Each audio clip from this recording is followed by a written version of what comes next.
Hey everyone, it's Spencer again. Welcome back to the Niche Pursuits podcast and this YouTube video. If you're watching, hello. Today I have got Jon Gillham with me here on the call. And Jon and I go way back. We're going to dive into that and hear what he's involved with now. But Jon, welcome. Yeah, thanks, Spencer. Glad to be on, and I mean, I know I've been on in the past, but that's years ago, and yeah, glad to be back and chatting with you with it being recorded, which is different.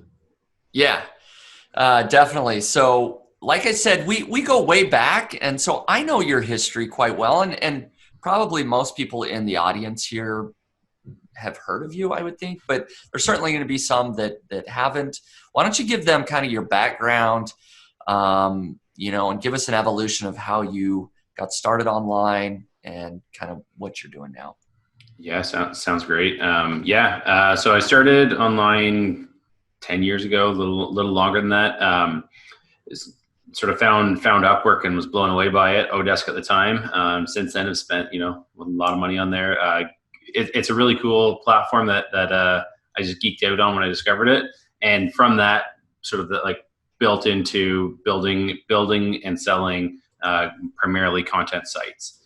Was doing that as a side hustle for a lot of years while I was working an engineering job, and then was pretty open and sort of sharing my progress towards leaving the day job, which I did kind of 2016 timing, and since then have just been continuing to launch different projects and evolve in the space of what's often around related to buying and selling different online businesses, primarily content sites, but move around into different business models as well, e-commerce, FBA, etc. So let's go back to 2016. You're deciding to quit your job. Is that a tough decision?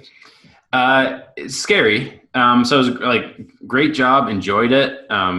Was on a trajectory that would have had a pretty good life, but not the one that I was just trying to design for. I'm very metrics driven, goals driven, and that was kind of always shared publicly. Mm-hmm. But I had sort of my income target, my runway target, and so hindsight, I was stupid not to do it a little bit earlier. But still glad that I did it in a very structured, kind of risk mitigated way. Yeah. No, I'm glad you got there. And kind of as you mentioned, or at least touched on, you had really kind of a very diverse portfolio. You had your content sites, and you still do, right? I mean, content sites, but you had started launching some services. I'm trying to remember. I know you had Lightning Rank and Content Refined. Was that launched by that time as well? No, just the only productized service that was launched at that time was Lightning Rank, which was the link building, and still is a link building service. Yeah. And so when was Content Refined launched? So hired a team member shortly after I went. So it was spring that I left the day job, and then brought on 2 staff fairly quickly by the fall. And then one of the staff launched, Maddie launched Content Refined, and then she still is the sort of manager, CEO of that business. Got it. Very cool. So to bring people up to speed, why don't you rattle off, if you're okay, whatever business you're involved with and willing to share? Sure.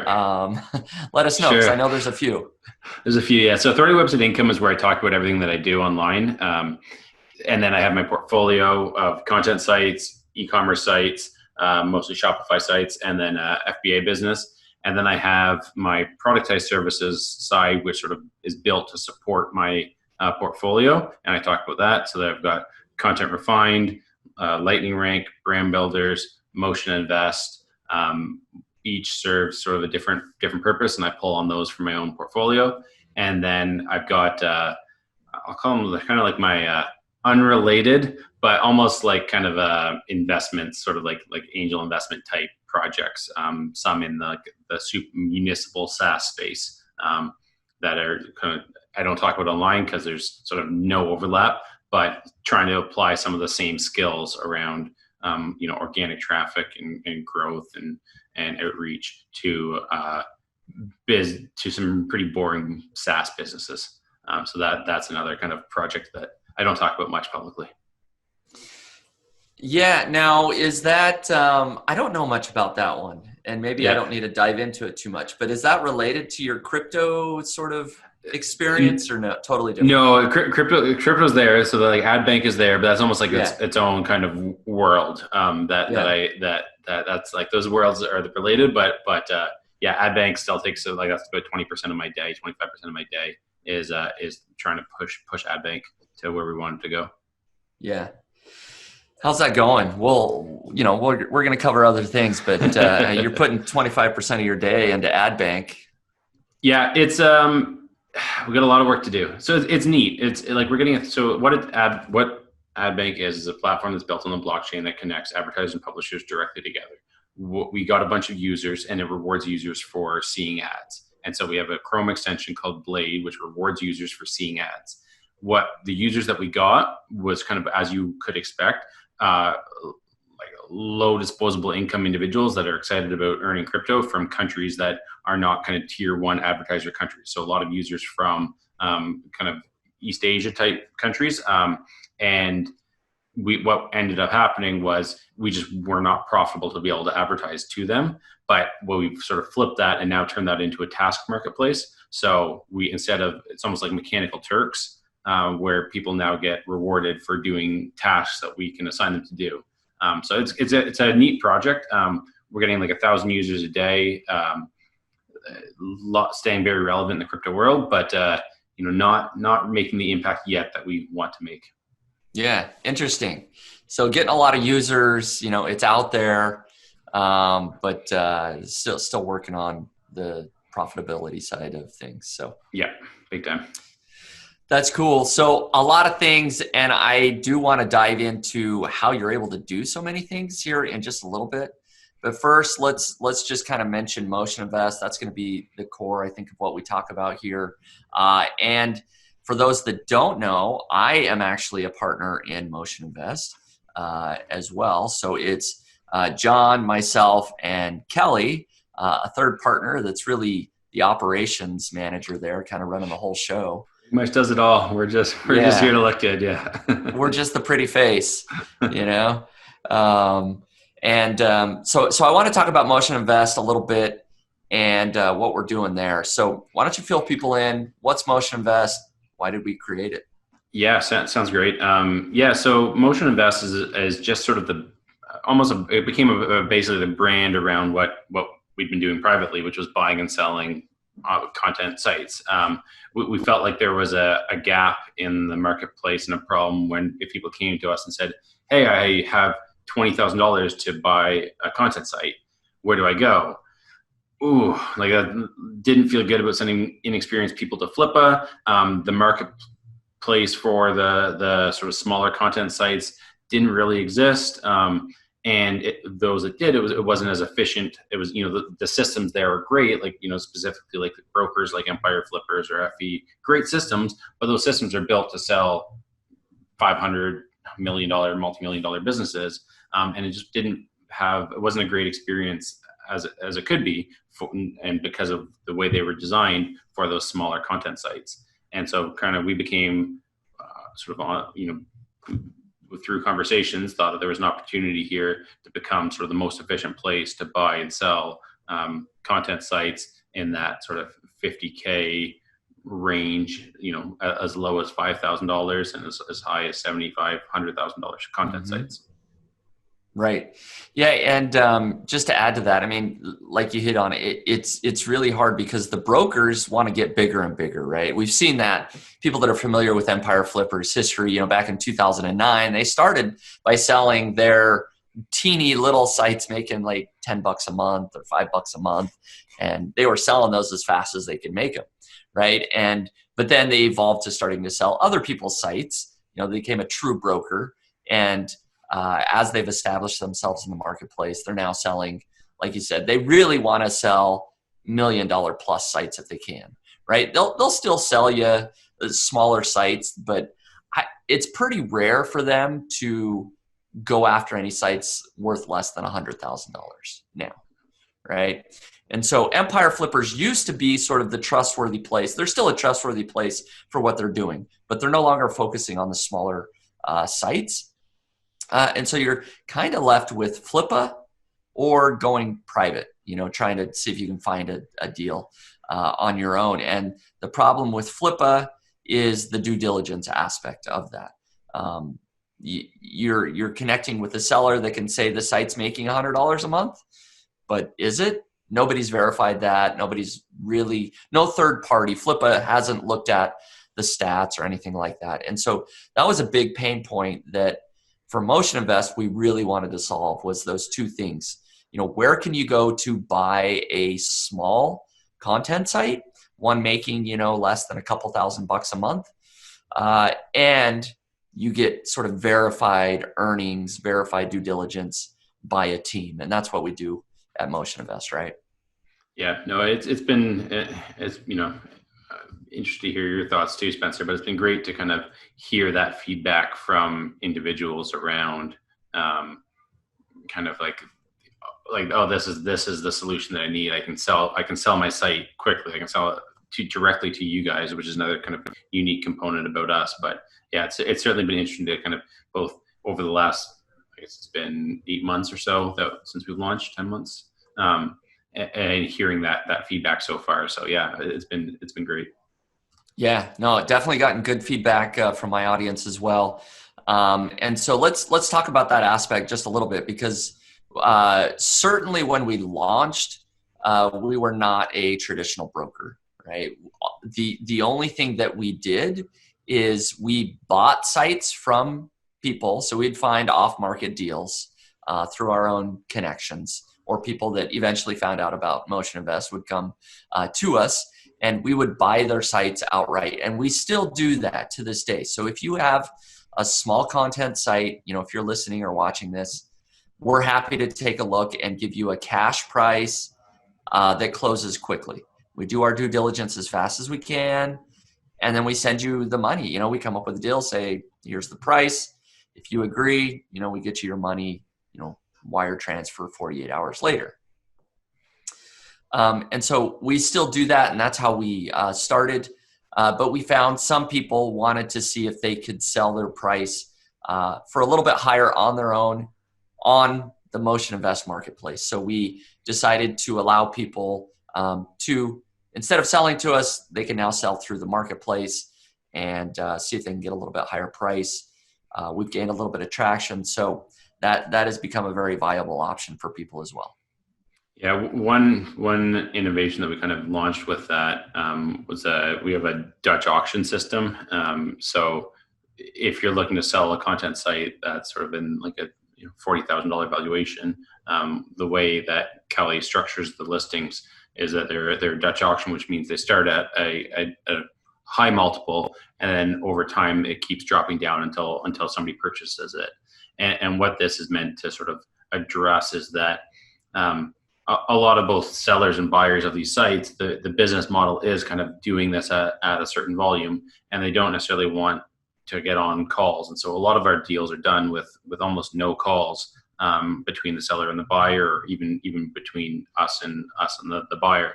And so the Dutch auction is sort of the way that we can systematically get sites sold for the optimal price for the marketplace without sort of involving the time-intensive process of getting on calls and everyone sort of working together to get the deal done, versus just sort of systematically having the price come down until somebody sees that they're happy with it. And we do sort of, if somebody does have an offer, Kelly does communicate that to the buyer, and that might be accepted. Right. Exactly. So I agree. That's a great feature that, if the seller really feels like, hey, my site's worth, a 40x, right, or whatever, 40 monthly multiple, they can list that. And if it's a great deal, if it's a hot website, it goes. We've seen some of those. They go for really high prices. But if it's a website that maybe has a few issues, not necessarily a bad site, but no website's perfect, the price will come down automatically, with that Dutch auction until it hits what the market believes it's worth, and somebody will buy it at that point. Yeah. So yeah, no, that's been helpful for that sort of like that segment of people that just want to keep buying and selling sites at volume. They've definitely been liking that feature. Yeah. So Before we get too much further, I did want to mention kind of the special offer that we're planning on doing here with Motion Invest, and it is for this week only. At least that is the initial plan. So get in this week. If it goes really well, we may open it in the future. But for now, what we're going to do is, there's a lot of different models that brokers have, and some of them, including Flippa and other places, they require you to actually pay a fee to list on their website.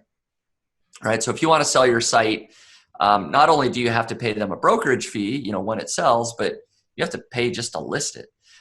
And so we decided, let's kind of flip that, at least for this week only. And we, Motion Invest, are going to pay you $100 if you list your site on Motion Invest. And so whether or not the site sells, we don't know. But if you're willing to come to us with a small content site and we go through the process to actually get it listed, we're going to send you $100 no matter what happens. So did I pretty much get that right, John? I think you nailed it. Yeah, that was a great idea. I think it plays to our strength of being able to kind of list a lot of sites quickly and efficiently and get through that process super fast in terms of the systematized due diligence that we have. And we're happy to sell sites that are making $100 a month to thousands of dollars a month. And so if you've got a site that's been kind of neglected, not your primary focus, but it's kicking off a couple $100 a month, and you've never kind of I gotta pull all my stuff together to list this site. It's like, and it might not even sell. And now we're saying, come list it, do that sort of 30 minutes of work to pull together due diligence information, and you're gonna get $100 from us regardless of whether or not it sells. And we all of our content sites have sold, so we're confident also that it will sell, but just that sort of extra incentive to get the stuff together to get it listed. Yeah. And so if you are looking to sell your site, like I said, this week, head over to motioninvest.com and you can get the details. I'll probably even have a special link in the notes here on the YouTube video. Let's go ahead and on the fly here, if you're listening to the podcast, go to nichepursuits.com/motioninvest. I'll make sure that redirects to a special page that kind of explains everything that's going on, and you can check that out. So like I said, if you're looking to sell a site, you get the $100. If you're looking to buy a site, we're probably going to have a ton of listings this week. So go over and check what's available for sale. I imagine there's going to be some good deals. We don't know, but I imagine we're going to get quite a few sites listed here in the next week or two. Yeah, it's free to sign up to see the listings as they come up. You just need to register, and the good sites can go extremely fast. And so they as soon as they're available, they come out, and we have sites sell in minutes. So keep an eye. Perfect. So let's talk a little bit about the due diligence process. Two parts to that question. What's the due diligence that we do at Motion Invest? Maybe you can explain the whole system behind that. And then after that, I just want to talk about the due diligence we provide on our listing pages to make it really easy for people to buy. Yes, sounds good. So there's a we've tried to sort of open, we don't want there to be a secret sauce to this process. We want everyone to understand what we have done. And so we've really tried to kind of open source our procedures around doing due diligence, so that everyone is coming in with this sort of same level of information. So the team, the way the process starts is site gets submitted, and then it goes into our process that things get followed through. And a few of the checks that happen, and we'll best to just go to Motion Invest and look at the Motion Invest website buying guide. And that talks through the whole process of the due diligence. But income verification is, by far the biggest one. And that requires us, especially with Amazon affiliate sites, we use a tool called Site Buddy, which is, a tool of mine to check the affiliate tags across all of the site to make sure that we know what the tags are. And that's been helpful in sort of identifying a bunch of opportunities for both immediate lift in terms of the earnings. And then what happens is we get recordings from Amazon, so using Loom or a similar tool, so that we have a video proof of the earnings for each site, and then using a couple other tactics to make sure that earnings doesn't come from anywhere else, and then check out the quality of the content and the originality of the content to make sure it's not scraped content. Do what we can to verify that the images are have the rights to be used, and then check on kind of domain ownership and a few other things. But that's with content sites, it's pretty great because it's relatively simple. Like prove the earnings, confirm the quality of the content, and then check the backlink profile. And there's a little bit of Kelly's background is in building of links and link networks, and so she's extremely capable at building the procedures that have sort of can accurately communicate the risk level of those link profiles for content sites. Right, and then of course we get access to Google Analytics to verify traffic, right? Yep. That they actually own it, right, and that the traffic levels where it's supposed to be at, and so it is a pretty involved process, but John, you and Kelly have built a pretty amazing system for how all of that goes through all the checks and procedures to make sure we don't miss anything.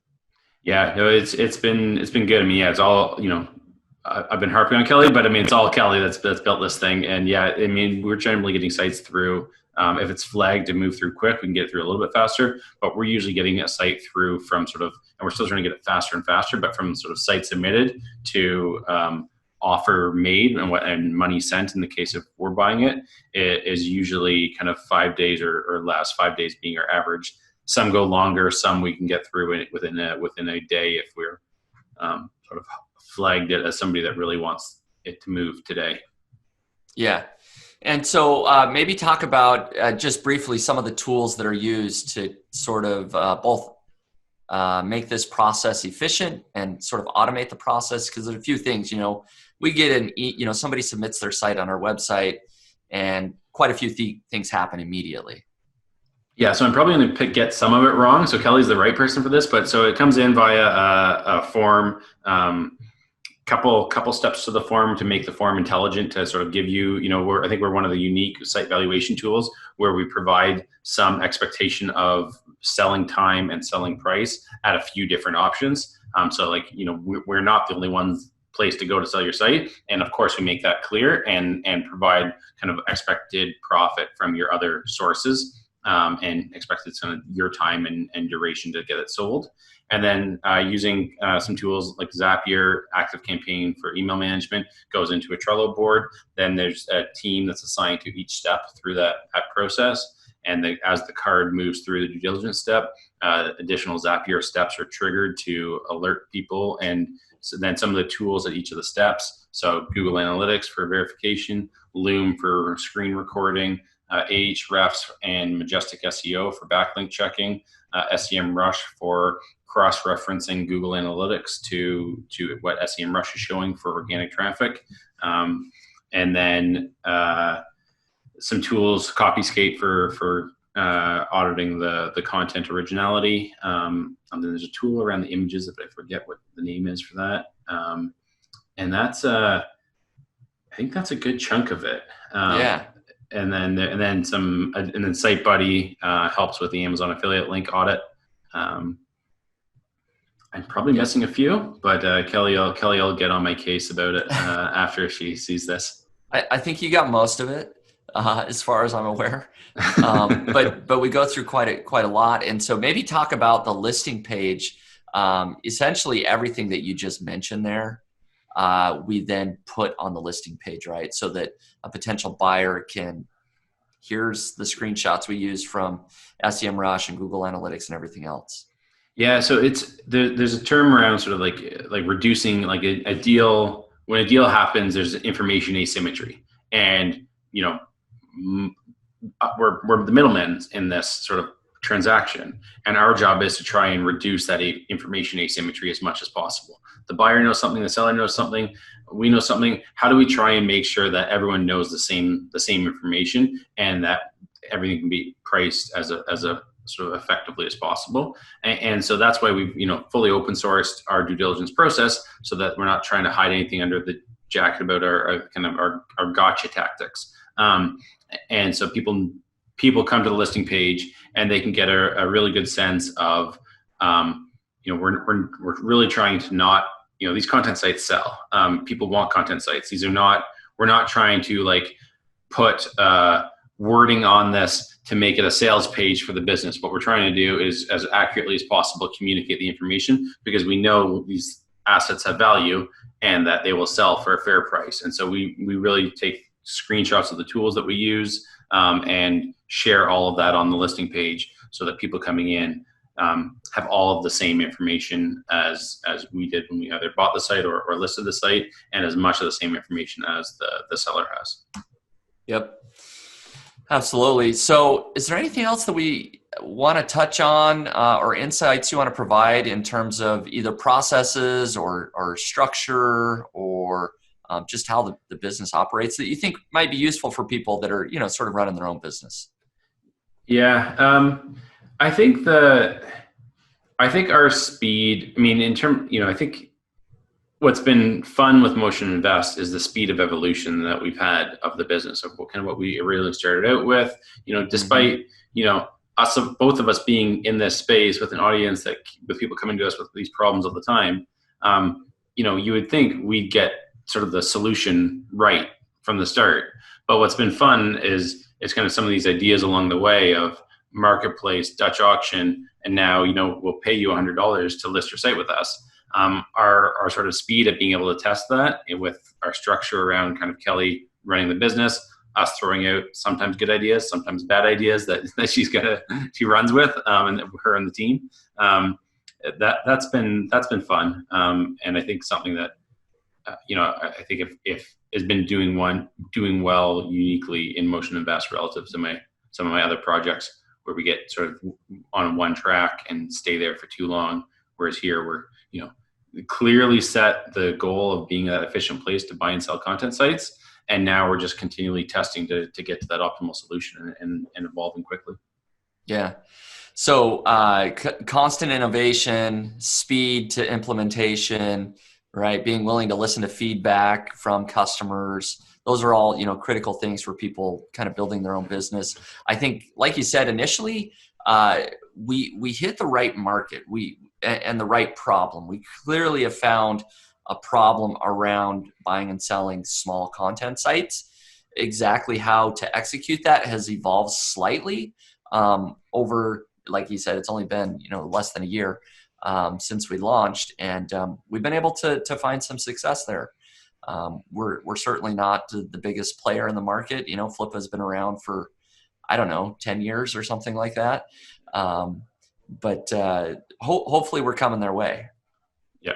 Yeah. No, I think there's definitely from your end, what's been your biggest sort of surprise with Motion Invest, in terms of whether it be the problem or the process or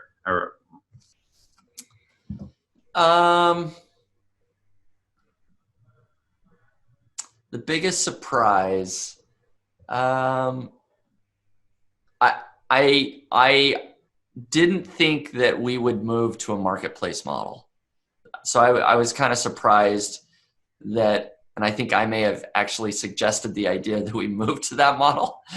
So that's why it's even more surprising to me, is I thought the idea of we're going to do all the buying, people can buy to us, they trust us, and we're going to sell, so people are going to buy from us as well. I thought that model was perfect, but customers, they provided some feedback that sometimes they want to try at least and sell for a little bit higher price. So let's let them do that. So that kind of surprised me. Yeah, I agreed. And I think, everything's always easier in hindsight, but so surprised as well. I thought that was a great model for these smaller sites, but that sort of like the end result is then we're the ones that are defining the price on every single business. And I think that we're, regardless of how smart you are, Spencer, that's one brain that's not the market brain, right, setting the price. And so I think that's been an interesting sort of note to add to that on why marketplace has made sense in in hindsight, even though we didn't think it would. Right. And I mean, to clarify, we still are buying sites directly or selling directly. So that's still a piece of that. And it just meets a slightly different need of customers, right? So some customers are more interested in speed of cashing out. And, we'll buy it quick, right? We'll pay your cash.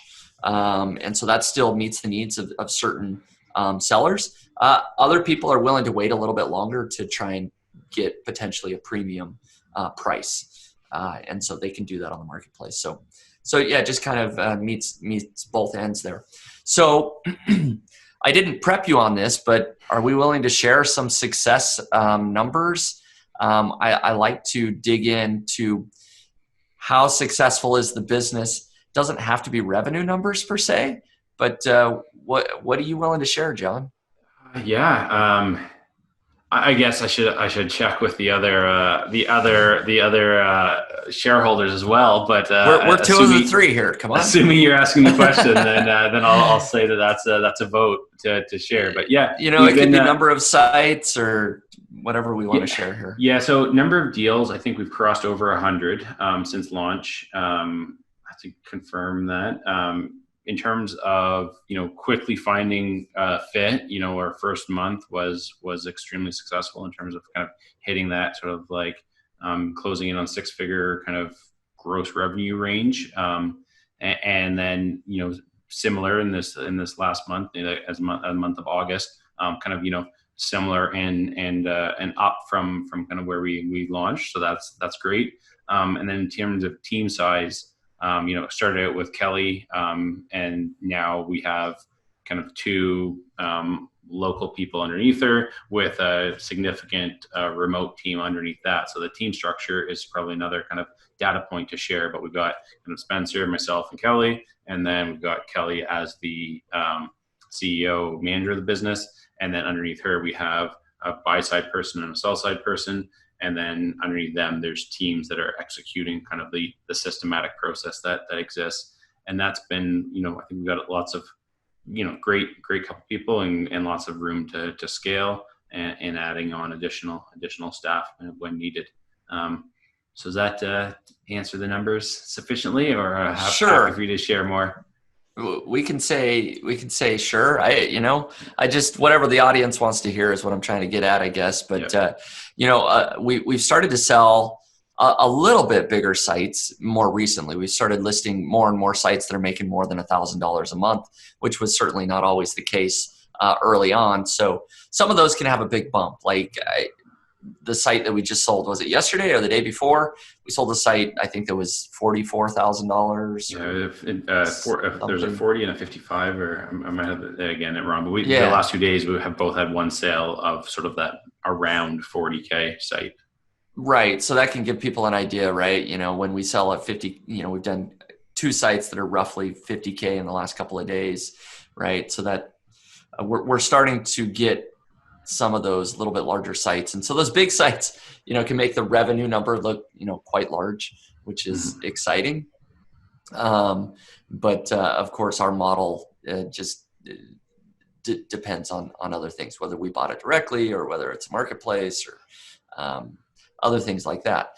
I think one thing that's unique to the business that's relevant to note is, I think, like, for both of us, this is not your single business. This is not my single business. I think it's not the business, like, although we're trying to try and push it and grow it and, solve this problem, it's not the end goal here is that this isn't our single business that is going to grow into the industry eating monster. Cool if it does, but if this stays as a great solution to this sort of problem set that we're addressing, I know I'm happy if it sort of if it does a really great job, if it stays as the best in the world at dealing with this problem set, that's okay as well, which is different for me than other businesses of mine. Right. Yeah, I agree. Similar boat there in that this is something that I'm involved with because I believe in this space and I believe in the problem that we're trying to solve. And so I want it to do well. But, like you said, I'm not putting all of my time into this one particular business. And so let's maybe actually talk about, and maybe this will be our sort of last subject to talk about, is how do you juggle so many different businesses, right? Motion Invest, Lightning Rank, Content Refined, Authority Website Income, crypto stuff. I think there was a SaaS for you municipalities in there somewhere. I don't know how many that is. Do you have more? Are there like more than 24 hours in Canada, or like am I mistaken on that? Yeah. No, just inside all winter, so I got lots of time to work. That's right. Yeah. No, it's so I mean, I don't recommend it. I don't think it's the right strategy. I'm convinced that I should have probably picked one and focused on it a long time ago. But then it's just fun. So like, there's problems that I see that I really want to solve. And so I had fought it for years of this sort of like serial entrepreneurship, fought it like it was an addiction, like Jon, stop launching crap. But the reality is it's fun. And so I've sort of shifted my mindset now to, small building organizational capacity. So what's my job? My job is to build the organization and build the organizational capacity to go and execute on these fun projects. And I like spending my time on growth, and identifying problems in the initial growth, and then trying to kick it, see if it has legs, and then kick it over to, my team of entrepreneurs is kind of how I like to think about, Kelly's an entrepreneur on Motion Invest. She's a partner. But she is a staff member, and a similar structure on most of my projects. There's usually a single point of responsibility. And I have a bunch of projects that have failed that didn't get to a certain scale quick enough that would have allowed for a manager to stay in place. And others that have. And so that's kind of how I think about it. It's like my job is to build organizational capacity with a team of entrepreneurs, kick ideas out the door, and put a manager in charge to see if it can fly or not. Right.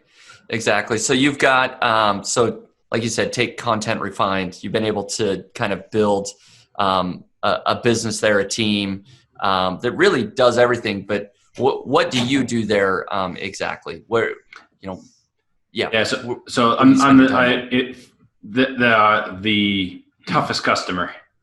Is kind of my role there. So I use Content Refined for my own sites. Maddie has done a fantastic job with that business. And I use that and try and continue to help identify opportunities for us to get better and better as, what is hopefully they're our toughest customer. So I like to identify in that case, sort of hey, it'd be neat if we could integrate all of these pieces into a solution. And then Maddie go try, and then me can just continue to push until it's like, okay, I'm pretty cheap. And so if I'm willing to pay for the service, then it's a pretty good idea that the service is valuable. And so there, I'll do the weekly meetings. So monthly meetings, quarterly OKR setting, and then a weekly meeting. And then we also have a daily stand up for the entire team, but we have a dedicated Content Refined weekly, similar to what we have for Motion Invest. So that's kind of the structure. And then I act as just a pain in the ass customer. Right. To make sure everything's running smooth. So, yeah. No, very good. I think we've kind of touched on everything that I wanted to touch on. We got an idea of everything that you're involved in and how you run so many things, but mostly dove into Motion Invest here. And any final parting words for just any success tips or just advice for sort of new entrepreneurs that you want to share? Yeah, so I had a chat earlier today with Brady at Brand Builders actually, and kind of around this, and it kept coming back to I think in every one of the cases where there's been a project that has achieved some success, it's not been because of any kind of clever hack or shortcut found, or it's just been sort of, and you said it well, picking the right problem and solving it. And so, anytime that I have strayed from the sort of core focus of always trying to add value, it's resulted in failure. And I think if I could go back and tell myself something when I was just starting out. Anytime that I looked for a kind of a quick hack or like, oh, this will make a bunch of money and be easy, that never works. But the sort of embracing the suck and finding problems to solve and solving them and adding value, so simple, but it has continued to be the root cause of most either successes or failures in my career trajectory, at least. Yeah. Awesome. Thank you. I think that's great advice. So do you want to remind people one more time, what's the special deal that we're offering on Motion Invest? And we'll tell them where to go to get that. Sounds good. So if you have a site that you're looking to sell and haven't quite sort of wanted to spend the time to pull the information together to sell it, this is the week to do so. You'll get paid $100 if your site gets listed at Motion Invest. And to set that up, go to nichepursuits.com/motioninvest. Perfect. Excellent. Jon, thanks for coming on the podcast and the YouTube channel. It's good to see you again. Good to chat with you. I think you shared a lot of great tips, hopefully for people listening in, not to just understand what Motion Invest is all about, but how maybe they can go and set up some structures and procedures for their own business as well. Yeah, likewise. Great. Always great chatting with you, Spencer. Yep. Thank you.